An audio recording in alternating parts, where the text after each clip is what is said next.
मोदी सरकार के तीसरे कार्यकाल के पहले बजट में टैक्सेस, ट्रेजरी पॉलिसी, इन्वेस्टमेंट और डेवलपमेंट पर बड़े कदम उठाए जाने की उम्मीद है। इसके लिए फाइनेंस मिनिस्टर निर्मला सीतारमण लगातार अर्थशास्त्रियों से कंसल्टेशन कर रही हैं। इसी बीच रोबोट टैक्स एक ऐसा टर्म है जिसको लेकर काफी चर्चा की जा रही है।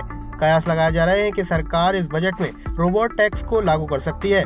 तो सबसे पहले जानते हैं कि क्या है रोबोट टैक्स और इसका कंसेप्ट कहां से आया है। आने वाले समय में कई सारे सेक्टर्स में आर्टिफिशियल इंटेलिजेंस के जरिए नौकरी के अवसर खुलेंगे। ऐसे में कई एक्सपर्ट्स का मानना है कि एआई और रोबोट का कंट्रोल और समझदारी से बैलेंस इस्तेमाल होना चाहिए और इसके इस्तेमाल पर रोबोट टैक्स लगाने की बात की जा रही है, ताकि रोबोट टैक्स से आने वाले अमाउंट का इस्तेमाल नौकरी खोने वाले कर्मचारियों की स्किल्स बढ़ाने पर खर्च किया जा सके और फिर उन्हें दोबारा से नौकरी पर रखा जा सके।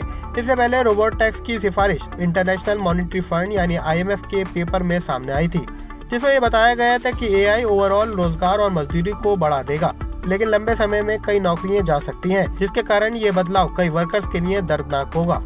हालांकि IMF के पेपर में रोबोट टैक्स को लागू करने के खिलाफ सलाह दी गई थी। इसके अलावा IMF के पेपर में अनएम्प्लॉयमेंट इंश्योरेंस कवरेज के विस्तार और सैलरी इंश्योरेंस पर विचार करने के साथ स्किल्स और फील्ड बेस्ड ट्रेनिंग पर अधिक फोकस करने का सुझाव दिया गया था।